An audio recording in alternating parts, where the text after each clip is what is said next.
오늘 어린이주일인데 어린이주일에 관한 설교를 안 합니다. 지금 애들이 학교도 안 가니까 부모들이 교회도 안 보내고, 그래서 여러분 생각날 때마다 오늘 장로님들 기도하시는데 주일 학교 아이들이 잘 자랄 수 있도록 여러분 기도해 주시고, 또 수고하는 교사들 오늘 못 모이니까 어제 아이들 찾아가서 개개인적으로 아이들 찾아가서 신방하고 그렇게 하는 것을 보았습니다. 저희 교회뿐 아니라 코로나 때문에 우리 많은 교회들이 주일학교가 거의 이렇게 중고등부도 마찬가지입니다. 거의 한 3분의 1 이상은 그냥 개점 휴업 된 상황입니다. 그래서 여러분, 우리 다음 세대 한국교회를 책임질 다음 세대들의 부흥을 위해서 우리가 함께 또 기도해야 되고, 또 그런 부분에도 관심을 좀 가지셔야 하겠다는 마음을 가집니다. 이제 오늘부터 2주간 이번 주 다음 주 빌레몬서를 잠깐 좀 설교를 하려고 합니다. 빌레몬은 골로새 교회의 지도자입니다. 골로새 교회를 책임지는 담임 목사라고 봐도 되겠죠. 교회의 리더로서 교회를 세우고 교회를 신실하게 지금 사역하는 리더입니다. 이 빌레몬에게 바울이 지금 개인적으로 기묘한 요청을 하고 있습니다. 부탁을 하고 있습니다. 그래서 바울 서신 중에 유일하게 지극히 개인적인 내용으로 편지한 것이 빌레몬서입니다. 빌레몬서가 어떻게 생겼는지 한번 사진을 한번 볼까요? 이렇게 생겼습니다. 잘 생겼죠? 잘 안 보이지만 빌레몬서 전체의 주제는 예수 그리스도를 통한 용서입니다. 용서. 그래서 핵심 구절은 16절입니다. 16절. 이후로는 종과 같이 대하지 말고 종 이상으로 그 사랑받는 형제로 두어라. 내게 특별히 그러하거든. 하물며 육신과 주 안에서 상관된 너에게 뿐이겠느냐. 내게도 이렇게 유익했는데 너에게도 크게 유익할 것이다. 이렇게 지금 부탁하는 내용이 이 빌레몬서 전체의 핵심입니다. 저자는 당연히 바울입니다. 그렇죠? 바울이 당연하게 썼다라고 기록되어 있습니다. 수신자는 빌레몬이고 또 아비야, 빌레몬의 부인이다라는 설이 있습니다. 아키포는 그의 아들이다. 그래서 빌레몬 집에 모이는 교회, 즉 골로새 교회를 말하는 것입니다. 그 편지가 2통 가요. 골로새서가 한 통 가고, 그래 빌레몬서가 한 통 같이 가는 거예요.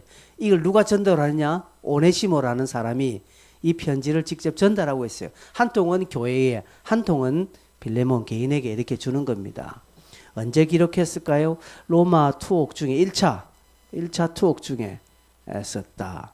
이때 쓴 성경이 4권이 있습니다. 이걸 우리는 옥중서신이다 라고 합니다. 그래서 빌립보서, 에베소서, 골로새서, 빌레몬서, 이 4 성경을 옥중서신이다 라고 합니다. 다음 성경 퀴즈 이렇게 할 때 이게 나옵니다. 옥중서신 몇 권입니까?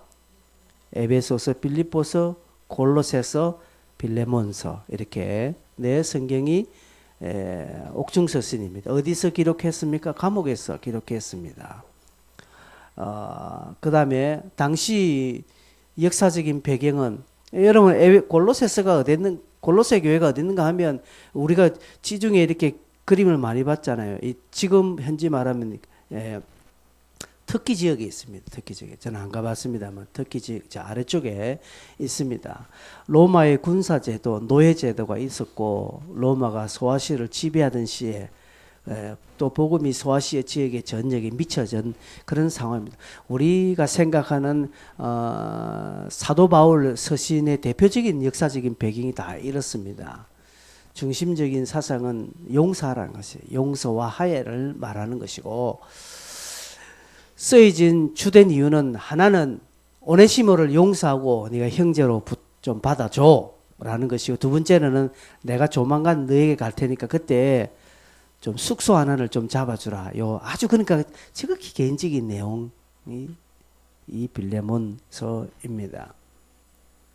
편지는 빌레몬에게 주어졌지만 그 내용은 오네시모라는 사람에게 초점이 맞춰져 있습니다. 그래서 지금 이 편지의 전달자가 오네시모라고 했죠. 오네시모는 누구냐? 오네시모는 한때 빌레몬의 노예였습니다. 노예.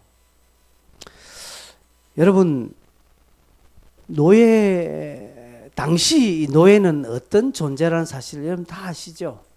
그죠?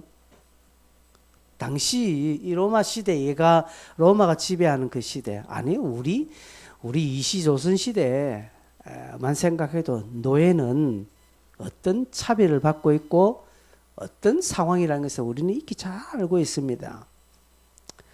당시 로마는 노예를 가축법에 해당하고 있습니다. 그러니까 노예는 가축입니다.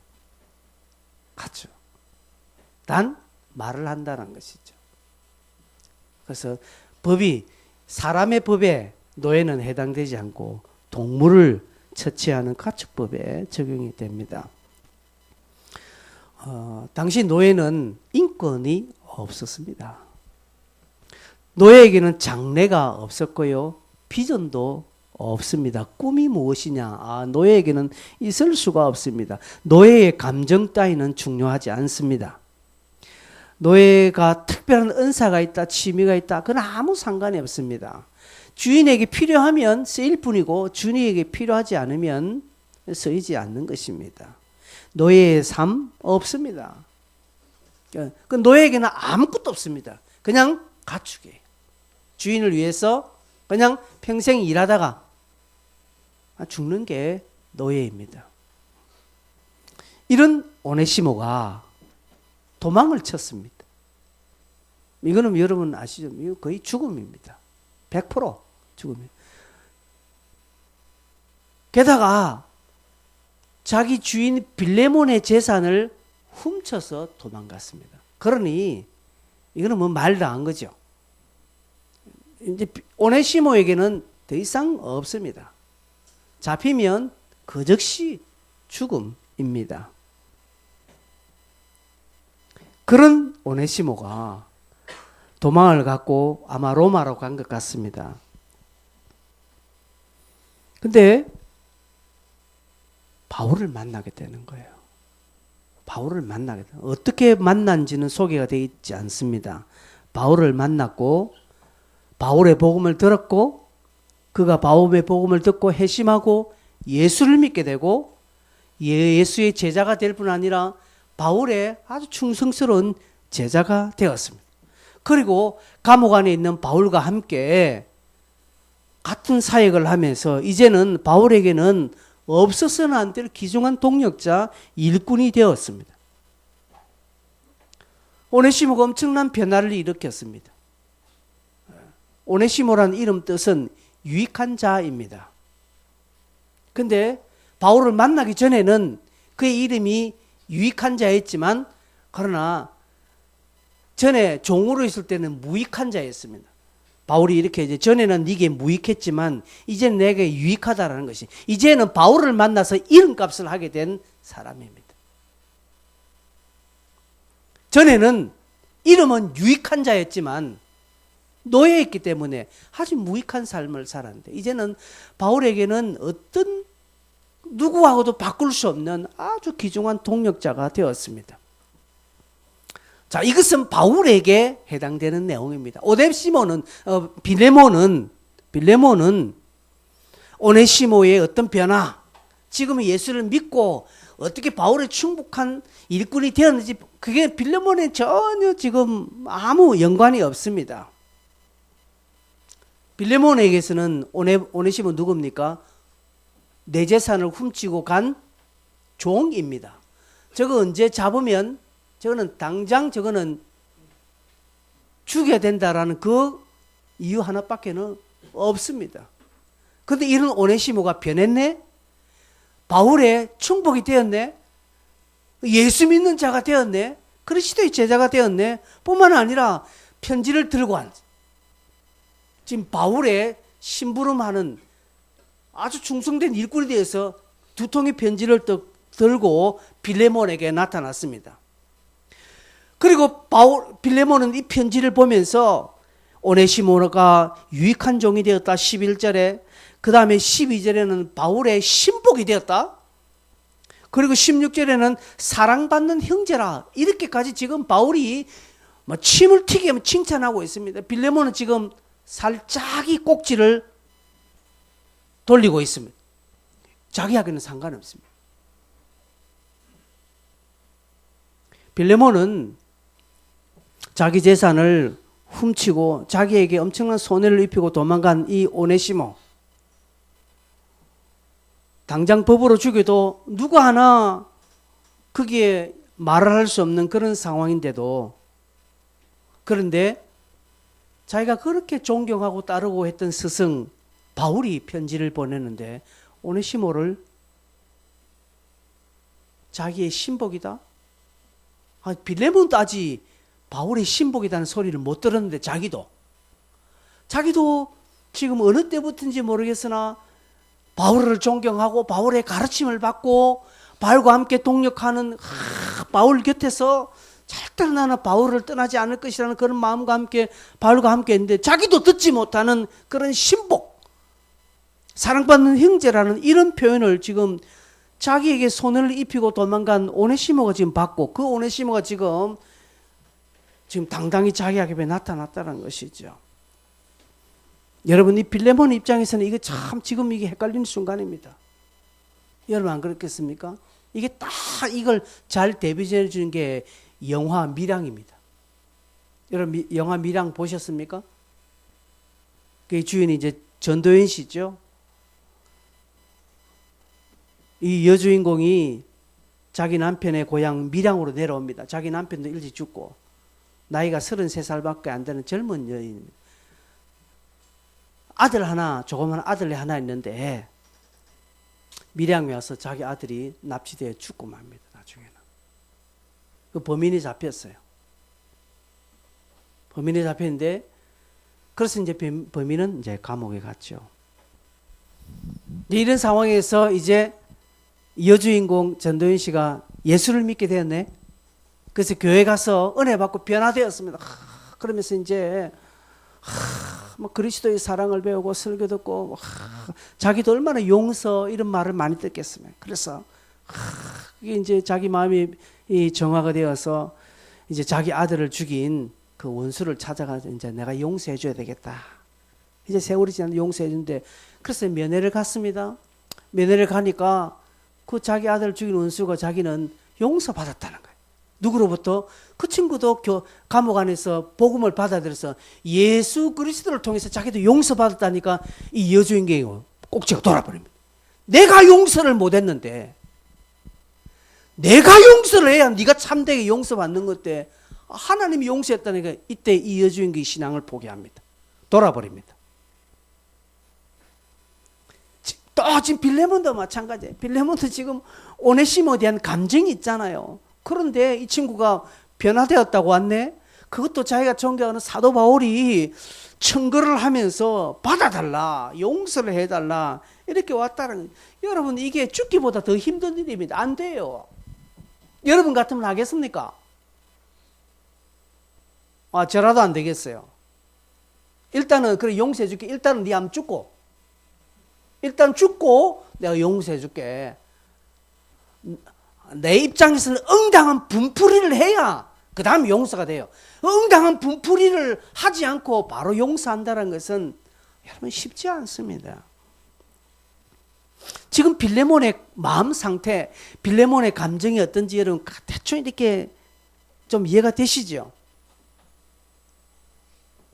그러나 바울이 써 오늘 편지의 서두 1절부터 7절까지 이 서두를 볼 때 충분히 빌레몬을 용서하고 아마 그를 형제로 받아들였을 것이다 라는 추측을 할 수 있습니다. 또 실제 그러했고요. 바울은 1절부터 7절까지 이 서론을 쓰면서 서문을 쓰면서 그 빌레몬이 어떠한 자인가를 언급을 합니다. 뿐만 아니라 이 편지가 지극히 바울 개인의 어떤 편지라는 것을 소개합니다. 1절 1절에 보면 그리스도를 위하여 갇힌 자 된 바울 이렇게 소개하고 있습니다. 여러분, 보통 바울 서신을 보면 바울 서신에 일반적으로는 어떻게 나옵니까? 예수 그리스도의 종 사도 바울 이렇게 나옵니다. 로마서, 빌립보서, 디도서 이런 거 보십시오. 그 다음에 사도로 부르심을 받은 자 이렇게 나옵니다. 고린도 전서에 보면, 갈라디아서. 그리고 고린도 후서나 에베소서, 골로새서, 디모데 전후서 인데 보면 예수 그리스도의 사도라고 자기를 밝힙니다. 자기의 공적 신분을 이 빌레몬스를 빼놓고 다 밝히고 있습니다. 사도라 꼭 안 하지만 예수 그리스도의 종이라고 말합니다. 그런데 본문에는 갇힌 자라고 이렇게 말하고 있습니다. 이 말은 이렇게 표현하는 것은 사도 바울은 빌레몬에게 지금 아주 지극히 개인적인 호소를 하고 있다는 것이죠. 내가 지금 예수 그리스도의 종이나 어떤 사도로서의 건의로 너에게 교훈이나 어떤 요청이나 하는 것이 아니고 이건 아주 인간적인, 내가 지금 감옥 안에 있는 이 바울이 빌레몬 너에게 개인적으로 좀 호소를 하고 요청하고 있다라는 것을 나타내는 것입니다. 바울의 겸손을 나타내는 거죠. 얼마든지 이 사도의 건의로, 그죠? 그리고 빌레몬의 스승으로, 빌레몬의 신앙의 선배로, 그의 선생으로 얼마든지 그의 건의로 빌레몬, 네 마음은 모르는 바 아니지만 네가 예수쟁이 아니가? 용서해야지. 나도 억울한 건 많지만 나도 예수 때문에 다 용서하고 그렇게 살았다. 너도 용서해. 오네시모 손대지 마. 하고 이렇게 어떤 건의나 어떤 선생으로서의 어떤 위엄을 갖춘 그런 명령을 하지 않습니다. 지극히 자기를 낮추면서 겸손히 이렇게 되었는데 네가 좀 받아줬으면 좋겠다 라고 이렇게 아주 겸손히 권유하고 있습니다. 그러면서 2절에는 이 골로새서 교회 교인들을 언급하며 인사합니다. 그리고 3절에는 주 예수 그리스도로부터 은혜와 평강이 너희에게 있을지어다 라고 말합니다. 바울의 특징, 편지의 특징이 은혜와 평강을 늘 언급합니다. 바울은 예수의 은혜와 평강을 늘 구하고 예수의 은혜와 평강을 늘 묵상하고 그 은혜와 평강을 늘 강구하고 있습니다. 성도 여러분, 여러분에게 은혜는 무엇이고 여러분에게 평강은 무엇입니까? 여러분은 무엇을 은혜로 여깁니까? 여러분 무엇을 평강으로 여깁니까? 여러분 자신이 건강한 거, 내 자식들이 잘 되는 거, 공부 잘하고 그 내 하는 일이 지금 순조롭게 잘 되고 그 내 다니는 직장 또 내가 계획하는 것들이 착착착 잘 맞춰지는 것을 은혜라 여기지 않습니까? 그걸 평강이라고 이야기하지 않습니까? 소위 말하는 예수 안 믿는 사람이 바라는 재수 좋은 것과 여러분이 지금 구하고 있는 은혜와 평강이 다를 바 무엇이 있습니까? 여러분 주머니에 돈이 많으면 은혜라고 이야기하지 않습니까? 여러분이 지금 기도 안 했는데 잘 되고 있는 거, 여러분 지금 뭔가 좀 뜻대로 형통해지고 내 마음이 흡족하게 되어지는 것을 은혜와 평강으로 여기지 않습니까? 물론 예수가 주시는 은혜의 평강일 수 있습니다. 그러나 그것을 전부로 여기면 우리는 심각한 지금 오류를 범하고 있는 것입니다. 지금 바울은 감옥에 있어요. 여러분 생각해 보세요. 감옥 안에 있다니까? 감옥 안에 있는 사람이 무슨 은혜가 있고 무슨 평강이 있겠습니까? 있다 한들 그게 얼마나 되겠습니까? 감옥 안에 있는 사람이 감옥 밖으로 나오는 것이 은혜지 않습니까? 그죠? 감옥 안에 있는 사람이 감옥 바깥으로 나오는 게 평강이요, 축복이요, 형통이요. 하나님의 은혜입니다. 그런데 바울은 안 그렇다는 것이죠. 바울은 지금 감옥 안에 있으면서도 은혜 이야기합니다. 자기는 지금 은혜 가운데 있다는 것이죠. 여러분이 구하고 있는 은혜와 바울이 말하고 있는 은혜가 얼마나 차이 나는지 여러분 스스로 한번 점검해 보십시오. 그나마 지금 죄송합니다. 그나마 지금 여러분이 먹고 살만하고 그나마 괜찮으니까 이 자리에 앉아 있는 거예요. 여러분이 지금 아주 지극히 처참한 곳에 있으면 지금 이 자리에 나와서 예배 드릴까? 여러분 예배하겠습니까? 여러분 집안이 뒤집어지고 어제 하는 것들이 다 숲으로 돌아가고 돈에 막 엄청난 손해를 입고 몸까지 다치고 하면 오늘 이 자리에 나오겠느냐는 것이죠. 안 나올걸요. 다 집구석에서 다 이불 뒤집어 쓰고 지금 내 신세가 왜 이러니 하고 그렇게 하지 않겠습니까? 은혜는 무슨 은혜? 오히려 손가락을 하늘에 삿대질하면서 하나님이 계시면 내게 어떻게 이룰 수 있느냐라고 하지 않겠습니까? 근데 바울은 안 그렇다는 것이죠. 바울은 빌레몬에게 은혜를 이야기합니다. 빌레몬아, 네가 은혜의 근거를 어디에 두고 있나? 네가 평강의 근거를 어디에 두고 있나? 라고 이렇게 말합니다. 교회 다니시는 분도 이렇게 합니다. 오래전에 제가 어떤 분하고 이야기하면 아유 남편 하는 일 잘 되고 나도 건강하고 우리 애들도 지금 잘 크고 지금 스스로 잘하고 아유 이만하면 됐지 내가 뭐 뭘 더 하나님께 바라겠습니까? 라고 이야기하더라고요. 그 사람의 은혜가 뭡니까? 그냥 자기 잘 되고 남편 잘 되고 그냥 자식 잘 되고 집안 먹고 살만하고 뭐 편안하니까 그냥 그걸 평강이라고 이야기한다는 것이죠. 그 사람에게 욥처럼 하나님이 한번 싹 바람을 불면 그 사람이 과연 입술로 하나님을 존경하고 경외하고 인정하겠습니까? 여러분 하겠습니까? 여러분 우리는 무엇을 가지고 은혜라 어떤 상태를 가지고 평강이라고 이야기합니까? 여러분에게 은혜는 무엇입니까? 남편 잘 되고요. 집안 잘 되고 예 좋습니다. 그것도 하나의 축복입니다. 그러나 여러분 그것 보십시오. 이번 코로나 한번 보십시오. 그게 뭔 소용이 있습니까? 코로나 한번 싹 푸니까 그게 뭔 소용이 있습니까? 그게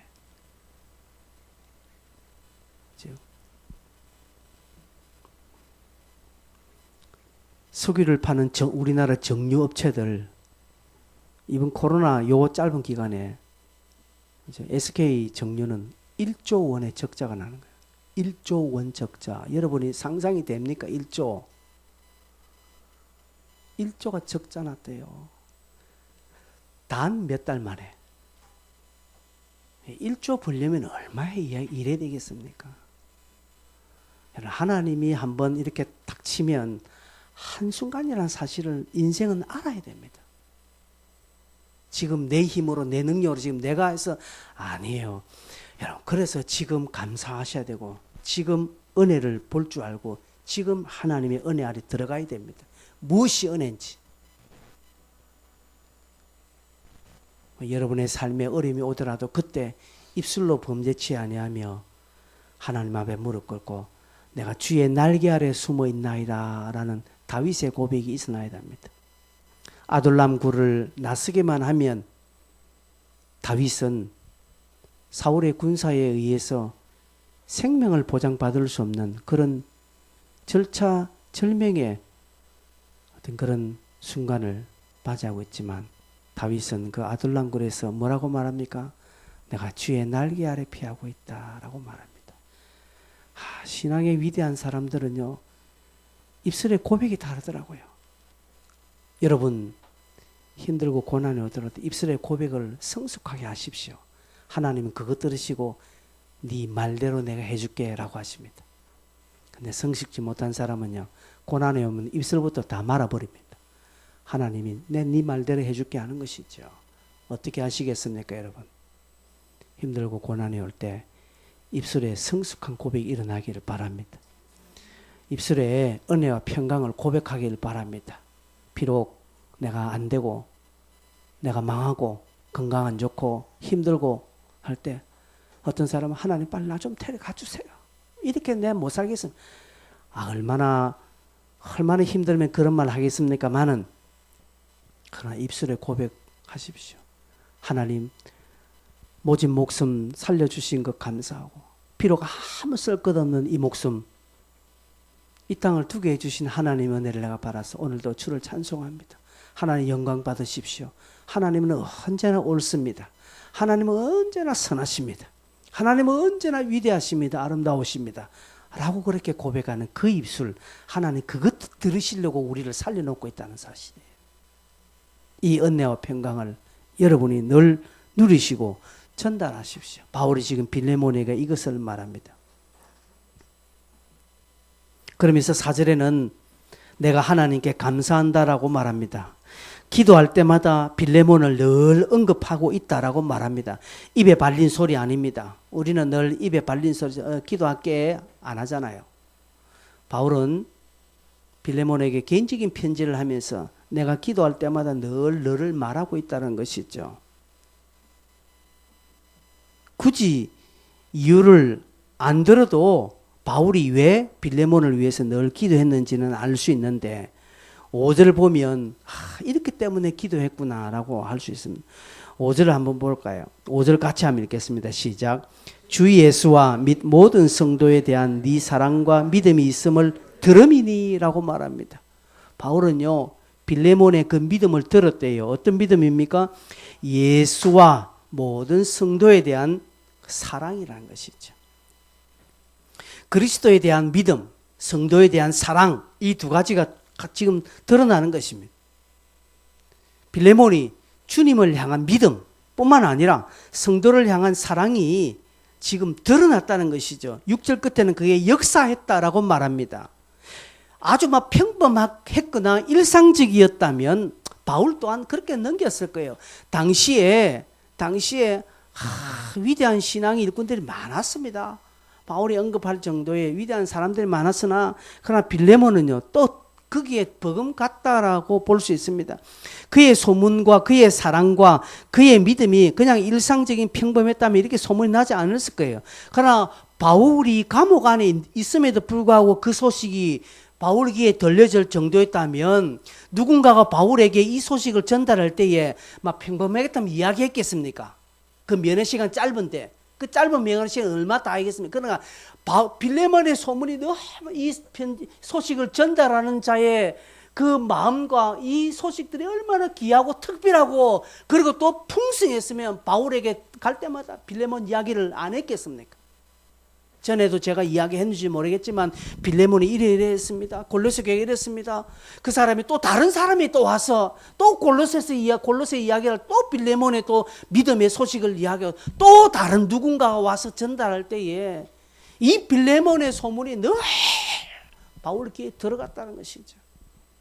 그 바울이 그걸 알고 있고 그걸 너무 귀하니까 늘 기도할 때마다 이 빌레몬을 위해서 기도하는 것입니다. 여러분은 기도 안 하는데 저한테 와서 기도 부탁하지 마세요. 자기는 기도 안 하면서 저 좀 기도해 주세요. 잘 안 돼, 여러분. 여러분이 기도하셔야 됩니다. 여러분은 기도하시면서 목사에게 나와서 기도 부탁할 때 그 기도는 힘이 돼요. 근데 어떤 분들은 자기는 기도 안 합니다. 그러면서 인사치레는 기도 부탁하는 것이 인사예요. 우리 그리스도인들은 아주 그냥 경건한 인사가 되는 거예요. 아니, 그거 아닙니다. 저는 속을 수 있으나 하나님은 속지 않습니다. 바울이 빌레몬을 위해서 늘 기도하는 이유가 들려오는 소문이 너무나 바울을 감동시켰기 때문에 그렇습니다. 여러분, 목사도 그렇습니다. 감동되는 사람이 있으면 기도가 더 되더라고요. 저도 그렇더라고요. 그냥 감동이 안 되면 저를 별로 기도 안 돼요. 그냥 이렇게 툭툭툭 치고 갑니다. 예전에 제가 김해중앙교에 있을 때 어떤 특별히 유명한 목사님에서 이렇게 안수기도를 쭉 금요치를 하는데요. 쫙 오늘 밤에 다 해주고 한대요. 그래서 우리는 다 기도하고 있는데. 근데요, 그 목사님 처음에 누군 사람 다 이렇게 안수기도를 쭉 이렇게 해주시더라고. 그 다음에 탁 치고 지나고 머리 내 차례 왔을 때 나 기대했는데 탁 하고. 저는 안수했는지 맞았는지 지금도 헷갈립니다. 내 느낌은 지금은 맞은 것 같아. 그렇다. 근데 어떤 분은요, 쫙 뭔가 본인에게 왔던 뭐예요. 목사님한테 뭔가 왔겠죠. 그러니까 어떤 분은 확 기도만 해주고 어떤 사람은 탁탁탁탁 치고 넘어갔더라고요. 바울이 지금 빌레몬을 탁 치고 넘어간 것이 아니라 막 기도하고 있는 것 같습니다. 이런 빌레몬이었기 때문에 오네시모를 충분히 용납하였으리라. 저는 받아들였을 것이라고 진단이 가능하고 실지, 이 편지에는 기록이 안 됐지만 실지 오네시모는 그렇게 됐습니다. 빌레몬의 믿음은 그냥 개인의 믿음, 어떤 자신의 믿음, 머물러 있는 상태, 개인의 믿음의 역량으로서만 있는 것이 아니라 그 믿음은 생물이 되었습니다. 그 믿음은 교제와 역사로 드러났습니다. 오늘 여러분에게 제가 말씀드리고 싶은 것은 이 이야기입니다. 빌레몬의 믿음은 생물이었습니다. 여러분, 믿음은 살아서 움직이게 되어 있습니다. 믿음은 머물러 있지 않습니다. 믿음은 고요하게 있지 않습니다. 보십시오. 사도행전 바울이 가는 곳곳마다 뭐가 일어났다고요? 소동이 일어났습니다. 여러분, 믿음을, 복음 전도를 조용하게 생각하지 마십시오. 코로나 때문에 한국교회가 욕을 많이 얻어먹죠. 당연한 겁니다. 예수님 이후에 지금까지 복음은요, 욕 안 얻어먹은 시대와 시기가 없었습니다. 복음은 다 도전을 받고 욕 얻어먹었어요. 교회는 다 이렇게 핍박을 당했습니다. 그동안 한국교회는 복음이 들어오고 60년대, 70년대, 80년대 한국이 부흥하니까 너무 황태자 대접을 받았습니다. 한국교회. 대통령도 예수 믿는 사람이 등등 나오니까 기독교가 뭔가 된 것처럼, 뭔가 대접을 받아야 하는 것처럼 기독교가 착각하고 있었다는 것이죠. 아니, 지금 정부가 교회를 향하여서 이렇게 칼끝을 겨누고 있는 게 당연한 것입니다. 우리는 하고 있지만 제가 곰곰이 돌이켜보니까 우리가 너무 식은방 빠졌다. 언제부터 교회가 이래 됐다고 지금 마땅히 받아야 할 대우를 안 받는 것처럼 우리가 지금 정부를 향해서 많은 목회자들이 지금 목소리를 바라고 있는데 아니에요. 그 목소리를 집어쳐야 돼요. 그리고 이것이 정상이다. 예수님께서 그렇습니다. 너희가 나를 사랑하면 세상이 너희를 시기한다라고 했습니다. 세상이 너희를 공격한다고 했거든요. 예수 믿는 자는 세상의 인정, 칭찬받는 것이 아니라 예수 믿는 자는 세상의 손가락질, 세상의 도전을 받는 것이 마땅한 것입니다. 왜 그럴까요? 믿음이기 때문에. 믿음은 가만히 정체되어 있지 않습니다. 믿음은 생물입니다.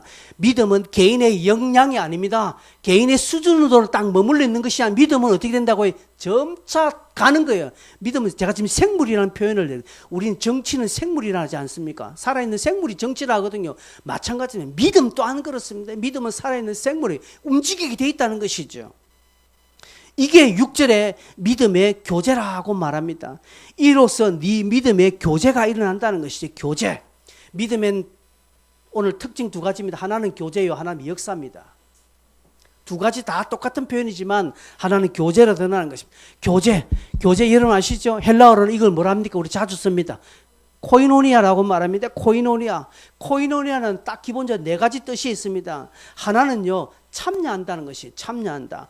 두 번째는 나누어준다라는 것이죠. 이거 소위 말해서 임파테이션 한다는 것이죠. 임파테이션이 교제입니다. 그 다음 친교하는 거예요. 친교. 그리고 기부, 자선하는 것이 교제입니다. 이 네 가지가 다 들어있습니다. 성도의 교제하면 이 네 가지를 이야기하는 것이죠.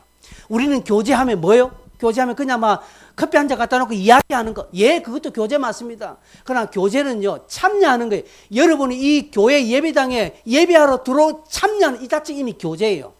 그리고 나누고 임파트, 플로잉 아닙니다, 여러분. 우리가 두 달마다 이제 플로잉 하고 이제 그건 또 다른 거예요. 물론 여기도 있지만 플로잉과 차원이 다르요. 임파테이션, 나누는 거예요. 내게 있는 거 너에게도 같은 거예요. 나누는 거예요. 어떤 목사님이요, 귀중한 어떤 노하우를 하는데 자기는 안 가르친대요. 남한테 안 가르쳐준대요. 왜? 자기는 엄청나게 고민하고 연구하고 수고하고 노력해서 겨우 얻어낸 귀한 진리거든요. 이렇게 내가 귀하게 했는데 내가 왜 남한테 가르쳐주노 이렇게 하더라고요. 그거요. 그 목사님 지금 또 그렇게 하고 계시다면 큰일 나신 분입니다. 자기는 예수 그리스도께로부터 그저 받았는데 지가 조금 알량하게 연구해가지고 귀하게 발견했다고 안 가르쳐 주겠다? 엄청난 교만입니다. 그죠? 그 임파테이션 나누, 내게 귀한 은사가 있는 거죠. 이 안에 은사. 그래서 여러분 이걸 좋아하셔야 됩니다. 누구에게 좋은 것 있다면 그건 나에게도 좀 나눠달라고 좀 기도해 주라고 이렇게 해야 돼. 이게 교제하는 거예요. 그래 친교하는 겁니다. 친교. 서로 나눠서 아까 같이 커피 한 잔 먹고 그런지 오늘 여러분 소그룹 할 때 친교 다 해당되는 겁니다. 그리고 기부하는 거요. 우리 플로잉 하는 것도 여기에 해당된 겁니다. 기부, 자선하는 거예요. 이 네 가지가 믿음을 통해서 드러난다는 것입니다. 여러분 어떤 한 사람이 믿음이 있다라고 할 때 그것은 하나님과 교제한다는 것이죠. 즉 하나님과 코이노니아 한다는 것이죠. 즉 하나님과 코이노니아 한다는 것은 하나님께 참여한다는 것이고 하나님께로부터 나누어 받는다는 것이고 하나님과 친교한다는 것이고 그리고 하나님께로부터 기부함을 받은 것을 기부한다는 것이 이 네 가지가 다 있는 것이죠. 그래서 한 사람의 믿음이 있다라고 할 때는 하나님과 교제한다는 말뿐 아니라 그 믿음의 대상인 하나님을 향한 실제적인 행위가 교제로서 주변에 나타나고 있다는 것이죠. 이해가 되십니까? 지금 이 말씀이. 내가 하나님을 믿는다는 것은 하나님과 교제한다는 것이죠. 이 교제하면 하나님과의 교제가 이루어지만 이것이 실제적으로 사람들에게로 사랑으로 드러난다라는 것이죠. 그렇기 때문에 빌레몬이 오네시모를 당연히 받을 수 있는 이유가 그가 하나님을 사랑하고 그가 하나님을 믿기 때문에 그렇다는 것이죠. 그래서 믿음 있는 자는요 예배하는 자리를 빠지지 않습니다. 내가 믿음이 있다, 나 믿음 말하는데 예배는 잘 빠져요. 그건 믿음 없는 사람입니다. 내가 믿음이 있다라고 하는데 기도하지 않는다.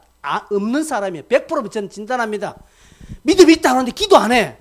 그 믿음 없는 사람. 왜냐하면 믿음은 이렇게 나오게 되어 있는 것이 특징이거든요.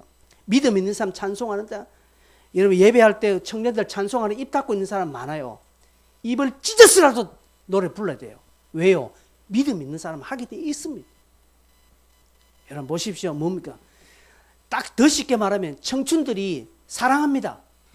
남녀 청년들이 만나 사랑하면 자기에게 이 사랑하는 감정을요 끝까지 숨기는 사람이 있습니까? 아니요.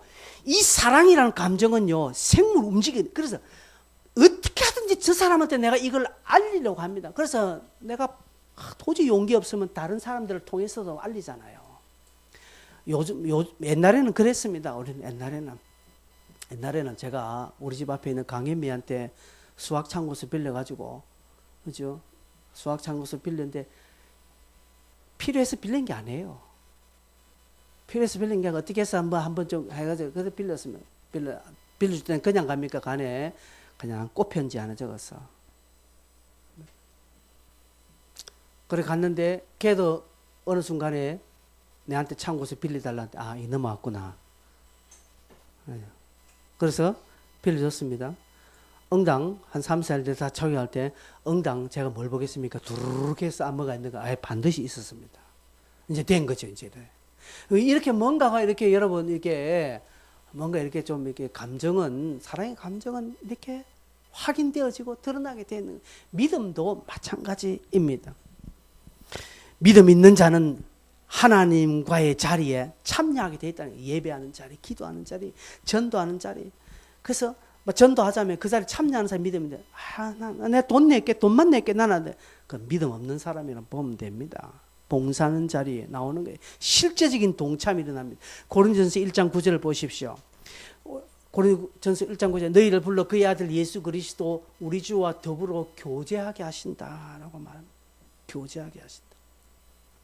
요한 1서 3절 6절 7절 1장 3절 6절을 보면 우리가 보고 들은 바를 너희에게도 전하면 너희로 우리와 뭐가 있다고요? 사귐이라고 말합니다. 사귐. 사귐. 6절에도요. 하나님과 사귐이 있다라고 말합니다. 하나님과 사귐. 저걸 두 자리에 줄여서 하귐이라 합니다. 그래서 여러분 많은 교회들 청년회 이름이 하귐 청년회가 많습니다. 그리고 애 이름도 있어 하귐이. 어감은 좀 안 좋지만 하나님과 사귐. 7절. 네. 우리가 서로 사귐이 있다라고 말. 사귐 이게 뭡니까? 여러분 우리가 생각하는 그런 게 아니에요. 여기서 네 가지 의미가 있고 살아서 움직이게 돼 있다는 것이죠. 여러분 많이 덥습니까? 덥습니까? 더우면 에어컨을 좀 누가 안 더우면 켜져하세요.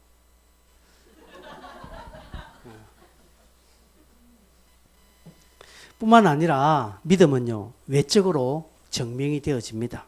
드러나게 되어 있습니다. 이게 그리스도께 이르도록 역사한다라는 표현입니다. 6절을 끝에 보면 그리스도께 이르도록 역사, 즉 나누어준다는 것이죠. 기부 등으로 나타난 것입니다. 여러분 착각하지 마십시오. 단순한 구제나 불쌍히 여기는 것 아닙니다. 그걸 뛰어넘어서는 관용의 마음이고요. 넉넉한 마음입니다. 즉 무엇입니까? 예수의 마음을 가지게 되어서 나누어주고 기부한다는 것이죠.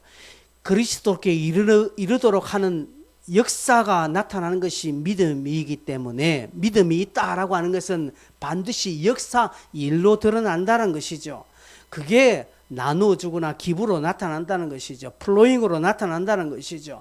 그런데 이 플로잉, 이 나누어주는 것은요, 그냥 인간적인 것이 아닙니다. 불쌍해서, 아이고, 정훈이 불쌍한데 어쩌노, 저거 내가 밥 한 끼 사줘야 돼. 이거 아니라는 것이지, 그거. 그거는요, 예수 안 믿는 사람들도 할 수 있습니다. 더 잘합니다. 여러분, 코로나로 보십시오. 이번에 코로나 때 마스크가 보죠. 안 믿는 사람들 얼마나 저 대구의 어르신들한테 뭘 보냈습니까? 마스크 보내고 간호사들, 의사들 뭐 먹으라고 간식 보내고 초콜릿 보는 거 여러분 많이 받지 않습니까? 물론 그게 예수 믿는 사람도 하지만 안 믿는 사람도 많이 합니다. 왜? 불쌍히 여기고 동정심이 막 일어나니까. 그건 안 믿는 사람도 해요. 그걸 지금 말하고 있는 것 아닙니다. 우리는 그 마음 아니에요.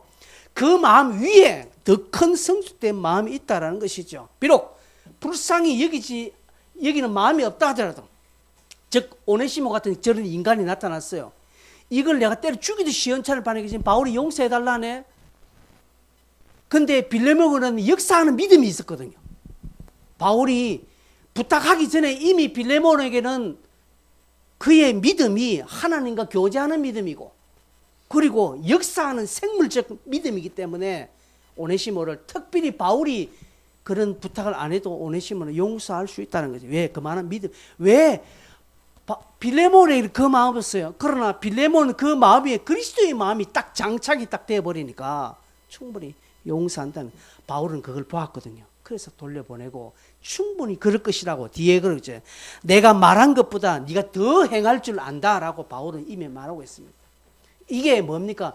빌레몬이 그동안 했던 일, 빌레몬의 그동안에 살아왔던 삶의 흔적들이 충분히 오네시모를 용서하고 받아줄 뿐 아니라 그렇게 더 했을 것이다 라고 바울은 확신한다는 것이죠. 그게 뭐겠습니까? 역사하는 믿음이 있었기 때문에 그렇습니다. 그리스도의 마음이 내 마음에 딱 장착되면 행동의 결정권이 주님에게 있습니다. 그렇죠? 저 사람이 불쌍하니까 내가 도와주는 것은요, 행동의 결정권이 내게 있습니다. 그러나 내가 볼 때는 다른 사람 다 불쌍한데 저기 내하고 원수거든요. 불쌍해 하는데 저거는 하나도 집어가야 되는데 라는 마음이 있는데, 아이고 하다가 행동의 결정권이 그리스도에게 있으니까 주님이 말합니다. 너도 용서해 줘라 고 말할 때, 예 주님, 내 감정은 부글부글 끓고 나는 지금 죽기보다 싫은데 주님이 하라 하시니까 제가 하겠습니다 하고 용서해 주는 그게 믿음이라는 것이죠. 이해가 되십니까? 그렇지 못한 사람이라 할지라도 사랑하고 챙기고 긍휼을 베푸는 것, 돕고 함께 하는 것이 믿음이 있다라는 표현입니다. 빌립보서 1장 5절에 보면 빌립보 교인들을 향하여서 너희가 첫날부터 이제까지 복음을 이해한 일에 참여하고 있다라고 말하죠. 믿음을 말하고 있는 것입니다. 하나님과 교제하고 있다는 거예요. 즉 역사하는 교제가 일어나고 있다는 것이죠. 이게 빌레몬에게 있었습니다. 많은 사람들이 그런 이야기 합니다. 저도 그런 이야기 많이 들었다. 마음이 없는데 어떻게 하라노? 지 마음이 있어야지. 맞는 말이지만 옳은 말은 아닙니다. 마음이 안 생겨서 목사님 시키지 마세요. 마음이 없는데 왜 자꾸 내복을 해요? 그 그 사람은요, 그 사람은 자기 마음의 주인이 자기입니다. 그러나 믿음이 장착된 사람은요, 믿음이 장착된 사람은 그 믿음의 결정권이 주님에게이기 때문에 내가 하는 것이, 마음이 없어도 하는 것입니다. 전도에 마음이 없어도 주님이 하라 하시니까 순종하는, 그게 믿음이라는 것이죠. 도저히 기도하기 싫지만 하라니까 하는 거예요. 그게 믿음입니다.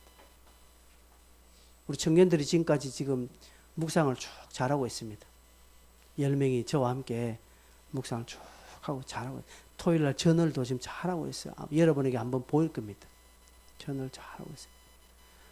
뭐 하고 싶어서 하는 청년들 있을 줄 모르겠어요. 그러나 하기 싫어도 지금 하고 있는 청년들이 있어요. 잘하고 있는 거예요. 예. 내가 하고 안 하고의 결정권을 내 감정에 두지 않고 하나님께 둔다는 것은 믿음을 가지고 있다라는 최소의 반증입니다. 그래서 나의 마음과 관계없이 주님의 결정을 따르고 그걸 가지는 것, 그것으로 내가 참여하고 그 마음으로 나눠주고 그 마음으로 임파테이션하고 그 마음으로 플로잉하고 그 마음으로 교제하고 그 마음으로 소그룹 모임에 참석하고 그 마음으로 주일 예배에 나오는 것, 믿음의 역사입니다. 그리스도께로 이르게 하는 역사입니다. 데살로니가 교회가 이랬습니다. 사도 바울이 데살로니가 전서 1장 3절에 보면 이렇게 칭찬합니다. 너희의 믿음의 역사와 나와 있잖아요. 사랑의 수고와 소망의 인내, 짝이 있습니다. 짝. 믿음에는 역사가 짝이에요. 사랑에는 수고해야 됩니다. 그리고 소망에는 인내가 있어야 됩니다. 이 역사가 있어야 된다는 것이죠. 그냥 믿음, 소망, 사랑 아니란 것이죠. 믿음에는 역사가 따라오고요. 소망에는 늘 인내가 따라오고, 사랑에는 수고가. 사랑하십니까? 수고하셔야 돼요. 교회를 사랑합니까? 수고합니다. 청소합니다. 설거지합니다. 왜? 교회를 사랑하니까. 근데 교회를 사랑하지 않으면 우리 집도 청소하는데 내가 왔는데 교회가 청소하는, 이렇게 되는 거예요. 이게 데살로니가 교회에 있는 것이고 빌레몬에게 있었습니다. 여러분에게 희망을 드리기 위해서 제가 이 말씀을 꼭 해야 되겠습니다. 결론적으로 말씀을 맺겠습니다.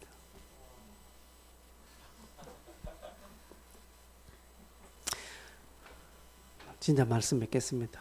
여러분, 바울은 빌레몬의 생각과 관계없이 오네시모를 데리고 다닐 수 있습니다. 근데 빌레몬의 신앙과 그의 믿음을 충분히 볼 때, 이 일에 협력할 것이다 라고 한 것이죠. 빌레몬의 수준이 얼마나 뛰어났는지를 알 수 있습니다. 역사하는 수준이고 하나님과 교제하는 믿음의 수준이었기 때문에, 그 신앙의 수준이 바울과 걸맞기 때문에 바울이 이런 편지를 쓰는 거예요. 바울이 만약에 말해봐야 저 인간은 듣지도 않을 거다 하면 바울이 이런 편지 보내겠습니까? 안 해요. 그래서 여러분, 책망도 수준이 맞아야, 그죠? 수준이 맞아야 책망합니다. 그 말이 맞습니다. 여러분, 저와 여러분이 믿는다, 여러분과 저의 믿음이 과연 교제하는 믿음이고 역사하는 믿음이냐, 오늘 한번 좀 점검해 보시기를 바랍니다. 말만 하고 있지 않습니까? 말만. 말이야 하면 산을 다 옮기지요. 말이야 우리가 뭐 다 하죠. 그러나 역사가 없다. 역사가. 움직이지 않는 거예요. 생물이라고 했는데 내 믿음은 죽은 거예요. 그래서 야고보서는 행함이 없는 믿음을 죽은 믿음이라고 이야기한 것이 이것입니다. 다시 한 번 더 우리의 믿음을 한번 점검해보고 하나님께 쓰임받는 믿음의 수준이 다 되시기를 바랍니다. 교제하는 믿음, 역사하는 믿음.